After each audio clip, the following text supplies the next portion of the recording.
Olá, leitores e internautas de O Liberal. Meu nome é Gabi Gutierrez, estou repórter de Política e Economia e hoje a gente conversa com Alexandre Sampaio, que é presidente da Federação Brasileira de Hospedagem e Alimentação. Já sigo dando as boas-vindas e fazendo a primeira pergunta sobre como o senhor avalia o desempenho do setor de hospedagem e alimentação no Brasil em 2025. Gabi, é um prazer estar com você, com os ouvintes do Liberal.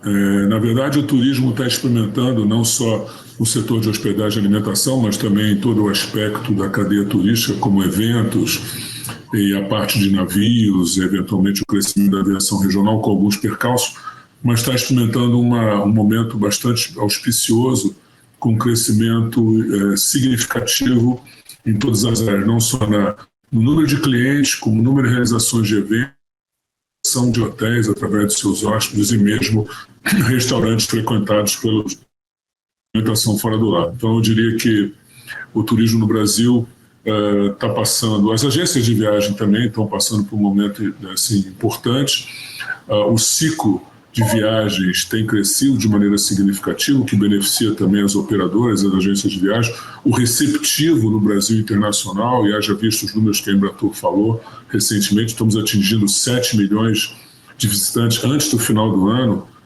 Talvez não cheguemos a 10 milhões, mas com certeza esses últimos 2 meses, outubro, o último trimestre, vai ser importante, porque ele junta já pré-compras para a virada do ano, que o Brasil tem apesar de alguns réveillons ou viradas de ano serem icônicos em alguns locais, mas com a cópia em Belém, com a realização do Natal e dessa virada do ano, que em alguns estados é importante, nós devemos nos aproximar, não dos 10, mas devemos chegar ali próximo de 7,5, talvez 8 milhões de turistas internacionais, além da movimentação dos turistas brasileiros. Então, eu diria que o turismo está passando por uma fase muito benéfica, auspiciosa e importante para a geração de riqueza, desenvolvimento e empregabilidade. Legal. O senhor falou sobre a COP, né? A gente não pode deixar de tocar nesse assunto que tem sido tão intenso aqui para a gente, né? Como é que o senhor observa o desempenho desse setor aqui no recorte mais regional? Eu não sei se vocês fazem esse tipo de avaliação, mas acredito que deva ter uma expectativa, claro, com esse grande evento que a gente vai receber agora no mês de novembro, para a região, não apenas aqui no Pará, claro, mas para a região norte como um todo.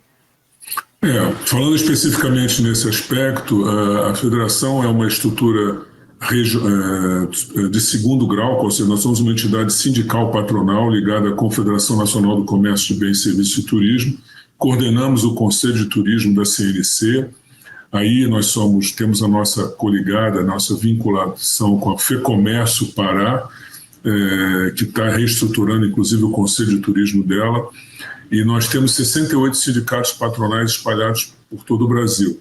E no Pará nós temos um sindicato que representa mais motéis e hotéis de menor porte na Grande Belém, não é um sindicato ligado à atividade de Belém em si, qual foi aquela entidade que participou mais da questão da hotelaria de Belém, da capital, mas a gente acabou conhecendo bem o processo. Então, eu diria que a COP tem acho que nós fomos convocados 2 vezes pela Casa Civil para reuniões em Brasília para discutir a questão da exacerbação dos preços hoteleiros, mas acho que isso acabou se acomodando, né, com o chamamento à população que acabou, vamos dizer assim, se vinculando ao apelo do governo, ao apelo de toda a sociedade, no sentido de não permitir que a COP saísse de Belém. Então, eu percebi que muitos moradores de Belém ofereceram suas moradias e seus quartos, eventualmente dentro do espírito das plataformas de hospedagem, para poder receber clientes em preços módicos. E acho também que as soluções encontradas dos 2 navios e mais os hotéis que estão inaugurando em Belém acabaram mitigando um pouco esse processo, e acho que os preços meio que se acomodaram. Pelo menos a nossa percepção de fora, que acho que está, se não resolvido totalmente, pelo menos foi mitigado, e nós já temos uma confirmação, segundo meus constos aqui, de um número razoável de países que vão participar. Então a COP é importante, claro que é fundamental para o Brasil fazer uma COP boa.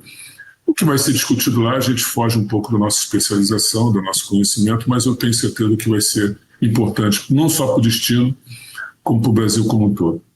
E o senhor acha que a gente ouve muita palavra legado, né? O senhor acha que uma observação bastante crítica e profissional, lógico, você observa que a COP, de fato, pode deixar um legado para o turismo duradouro aqui na Amazônia, porque, embora a Amazônia tenha um apelo turístico pelas suas paisagens, né, pelas experiências nativas, a gente não tinha tanto essa profissionalização desse serviço de turismo e hotelaria, né, essa qualificação dessa mão de obra aqui nesse serviço aqui na região, mas que agora tem se voltado para essa pauta da qualificação, da profissionalização, e assim tentando oferecer o melhor serviço possível para o mundo, né, que vai chegar aqui a Belém. Então, o senhor observa que, de fato, a COP pode deixar um legado duradouro para a Amazônia no turismo e na hotelaria? Veja bem, eu acho que a Amazônia é o último grande, vamos dizer assim, região, biossistema que desperta interesse mundial. É claro que a COP traz essa visibilidade e, logicamente, vai, com certeza, atrair muitos visitantes pós a realização da COP para cá. É importante também notar que o Ministério do Turismo se esforçou para adotar, junto com o governo federal, Belém, de estrutura, poder receber razoavelmente bem essas pessoas que vão vir. Devemos ressaltar que todas as COPs realizadas, já fora aquela dos países desenvolvidos, mas a última em Baku, no Azerbaijão, também teve problemas, teve dificuldades, exacerbação de preços, e também não é um destino assim, né, conhecido. Então, acho que a grande vitória de ratificar que a COP seja realizada aí, que ela está no ambiente amazônico, né, um meio ambiente fundamental para poder as pessoas conhecerem. Claro que Belém e a própria Pará já tem um atrativo natural pela sua culinária, pela sua diversidade cultural, já tem ali também o aspecto religioso do Sírio. Então, eu acho que isso vai se ratificar, se estratificar, e como a oferta hoteleira que acabou realizando, ou acabou se consubstanciando em função da COP, vai ter estrutura para receber melhor doravante essas pessoas. O que nós temos que resolver não é um problema que envolve o Pará, mas é um problema de destinos voados, ou seja, nós precisamos ter mais ramificações aéreas, nós precisamos ter mais voos, e acho que a localização do Pará, a partir mais do norte do Brasil, permite inclusive mais voos dos Estados Unidos para um mercado consumidor que está ali muito perto e com certeza com a sua natureza desperta interesse da população mundial. Acho que vai haver muitas vantagens em fazer a COP aí, tenho certeza que a realização dela com êxito vai despertar o interesse das pessoas conhecerem, e Belém está razoavelmente, eu diria que razoavelmente bem estruturada agora, com os novos hotéis, a nova estrutura, o melhor profissionalismo, inclusive na parte de alimentação, que inclusive a gastronomia paraense é conhecida no Brasil todo, vamos divulgá-la agora internacionalmente. Tenho certeza que isso dará um grande impulso ao turismo amazônico, principalmente ao Belém do Pará.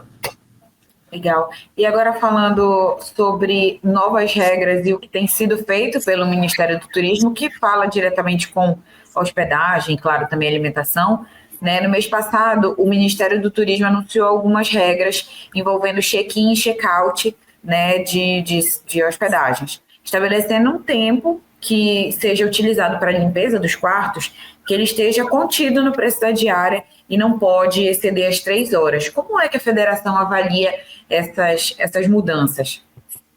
Isso criou um pouco de celeuma, mas, na verdade, isso foi oriundo do redacional que estava na Lei Geral do Turismo, que, apesar de ter sido, né, inclusive aperfeiçoado na sua segunda versão, manteve esse redacional um pouco, vamos dizer assim, muito amplo no entendimento, e as organizações ou aquelas estruturas ligadas à defesa do consumidor fizeram uma interpretação particular das chamadas 24 horas. No mundo inteiro, nós não precisamos inventar a roda. No mundo inteiro, o processo entre check-in e check-out, ou entre entrada e saída, usando uma palavra, usando o português básico, né, ele tem que ter uma diferença de horário entre a recepção do hóspede que vai entrar e o asseio ou a limpeza e a preparação do apartamento que vai ser utilizado. Então, o critério hoje é totalmente universal, como é no mundo inteiro, qual seja, os hotéis definem o meio de hospedagem desde que deem prévio conhecimento ao cliente, seja ele na fase de reserva, seja ele no check-in ou na recepção, que a saída dos quartos tem que ser até... Geralmente, majoritariamente é assim. saída ser até meio-dia e entrada até 3 horas. Tem hotéis que tem uma estrutura melhor de velocidade de asseio do quarto, limpeza, e vai permitir isso em menos de 3 horas, ou seja, 2 horas. Tem uns que podem fazer até em 1 hora. Isso varia muito, né? Devemos também ter em conta que isso varia muito do tipo de hotel, da região onde está localizada, da estrutura que se oferece de locomoção, de acesso ao hotel. Então, tudo isso sofre muitas variações, mas o importante vamos respeitar uma regra entre entrada e saída para poder fazer o asseio e ter um quarto preparado para o cliente que está chegando para usufruir daquela unidade hoteleira. Está tudo resolvido, não há o que se fazer celeuma sobre isso, e tentaram-se algumas redações em assembleias legislativas, em câmaras municipais, tentar regular isso ou criar uma visibilidade para isso. Não é o caso, porque quem regula isso é a legislação federal, é o governo federal, é o Ministério do Turismo. Excelente. E hoje, quais você avalia que foram os principais avanços em termos de ocupação hoteleira, geração de emprego também e faturamento? Bom, eu tenho alguns números aqui de Belém do Pará, né, mas baseados em 2024, ou seja, no ano passado. A receita de Belém do Pará na questão do turismo foi de 7,3 bilhões de reais, e a participação a nível Brasil ainda é um pouco pequena, em termos da unidade da federação. A participação no Brasil ficou em 0,66. Na unidade federativa, quer dizer, comparando a receita de Belém para outros municípios do Pará, alcançou quase 50% do faturamento do Estado, 46,44%. A taxa real de crescimento, em comparação com 2024 para 2023, decresceu. É verdade, o Brasil cresceu 4,8% em termos de faturamento hoteleiro de turismo como um todo, e Belém caiu 2,4%. Mas isso é natural porque talvez seja para os preparativos da COP, então havia uma situação ali de investimentos direcionados para atender a COP. Então, pela fase de preparação da COP, muitas pessoas não se dirigiram a Belém, alguns hotéis entraram em reforma, não tinham capacidade de receber as pessoas plenamente, então isso não é de se preocupar, até porque a taxa real de crescimento acumulado entre 2019, ou seja, logo na pós-pandemia, e 2024, Belém cresceu em termos de faturamento no turismo como um todo 33%, 33,4%. Então, não é essa pequena variação entre 2023 e 2024 não deve ser levada em consideração, já que o crescimento no período acumulado entre 2019 e 2024 foi sumamente importante, crescendo 33%. Há um potencial projetado para esse ano, inclusive com a COP, de 11,6 bilhões de reais, isso com números de metodologia em que a CNC, junto com a FEComércio, Rio Grande do Norte, estruturou, né? E isso aí eu devo levar em conta o turismo induzido, qual seja aquele de compras diretas, também como induzido, que é aquele que gera demanda a partir da presença dos turistas, qual seja de impacto direto na cidade de Belém, o que é importante. Esse ranking de receitas entre as 27 capitais, Belém é a 13ª do Brasil e a 2ª da região norte, somente atrás de Belém, de Manaus. E no ranking das receitas dos 5.570 municípios, é o de 18º do Brasil e, como eu falei, a 2ª da região norte. Então, eu acho que Belém está super bem, né? A participação da economia local é significativa, o impacto bem positivo para a atividade econômica como um todo. O senhor está falando sobre a parcela que o Belém ocupa no turismo nacional, né? Agora, recente, a gente teve na última semana o Círio de Nazaré, que é o grande evento que Belém cedia todos os anos, né? E tem um apelo turístico bastante forte. E eu queria saber se vocês têm noção de quanto que ele representaria, talvez, eu não sei se o senhor tem algum número, ou alguma coisa que expresse o quão representativo ele é para esse setor no sentido nacional, ou se ele ainda não alcança esse apelo todo. Bom, eu não tenho os números do último Círio, claro, mas eu tenho aqui um número do turismo na economia paraense, ou seja, hoje a economia paraense, já incluindo o Círio, né, do ano passado, ele representa 11,87% na participação da economia local. que é o dobro da brasileira. O Brasil hoje, o turismo ocupa de faturamento global, está crescendo, é bem verdade, 5,31. E a média paranaense do estado como um todo é 3,25. Então, o que há de notar é que o Círio tem um papel preponderante no faturamento bruto do turismo na economia de Belém do Pará, né? Eu acho também, estava falando sobre o potencial impacto na economia a partir desse ano com a COP e todo o processo, e levando em conta como o turismo impacta outros comércios, ou seja, a montagem de novos empreendimentos, a demanda que vai fazer a partir da COP, que vai impactar, claro, o comércio, a agricultura e atividades de serviço, além de ter impactado a indústria na demanda, apesar de muitos da estruturação de um hotel, necessariamente não é comprado muitas coisas no Pará, mas não importa, você traz o produto, tem um diferencial de ICMS ainda, que é devido ao Estado, ao governo do Estado. Então, tudo isso impacta de maneira importante a atividade comercial, ou melhor, a atividade econômica do Pará, e a partir da atividade ou da geração de movimento que a capital propicia. Então, eu diria que Belém está super bem, né? O ranking da participação na economia entre as 27 capitais, você tem quarta do Brasil, e eu acho que esse processo do crescimento da economia, do turismo, e no Pará, a partir de Belém, deve se ressaltar, e eu acho que vai dar grandes alegrias ao povo paraense e ao governo da capital e, eventualmente, do Estado. Excelente. E assim, o setor de alimentação e hospedagem tem demandas bastante específicas, né? O senhor consideraria quais os maiores desafios para quem atua nesse setor hoje no Brasil? Bom, a questão da gastronomia paraense ela é icônica, né? O brasileiro já conhece razoavelmente bem a questão da gastronomia paraense, ela já é afamada. Você tem hoje chefes paraenses que são conhecidos no Brasil inteiro, participam de festivais gastronômicos, insumos locais são utilizados em pratos que transcendem, né, da região amazônica e do próprio Pará. Eu diria que, então, isso está se consolidando.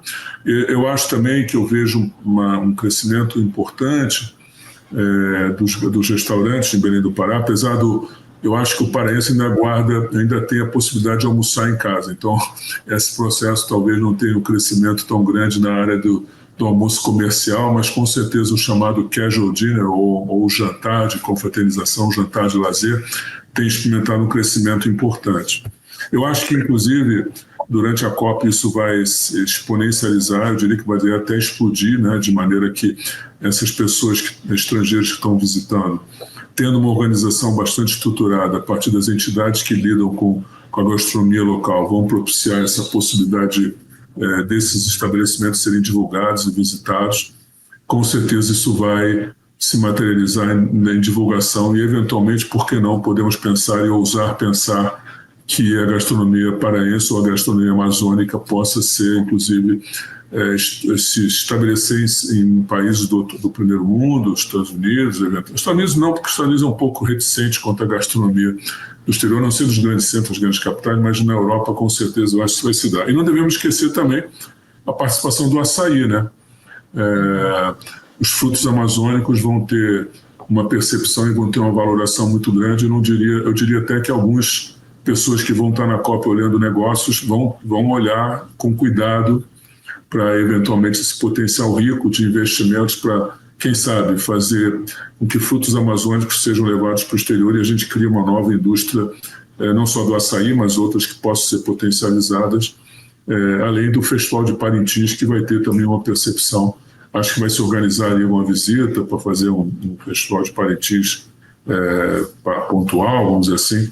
Com certeza vai ser um destino que vai começar a ser procurado também. O que deve ser, e isso está dentro do escopo, tem que se potencializar ao máximo tudo que possa despertar o interesse dos visitantes para todas as oportunidades que o Pará oferece e que a região amazônica oferece. Excelente. Lhe agradeço a atenção e por poder participar com a gente aqui para conversar um pouco sobre tudo isso que envolve a economia e também o turismo, não só em Belém, no Pará, mas em todo o Brasil. Agradeço a sua participação e espero que a gente possa voltar outras vezes a conversar. Estarei sempre à disposição, a federação sente-se muito honrada, acho que o Liberal tem um papel importante na mídia paraense e estamos todos torcendo para que a COP seja um sucesso e vai ser. E nós vamos ter aí grandes decisões lá que vão ajudar o meio ambiente mundial como um todo. Com certeza. E também, claro, a fomentar esse setor e o mercado e, enfim, todo mundo que está ansiando por esse evento. Quero agradecer também você que acompanhou a gente até aqui nessa entrevista. Para ler na íntegra esse nosso bate-papo, é só acompanhar oliberal.com e também os nossos jornais impressos, O Liberal e Amazônia. Até a próxima.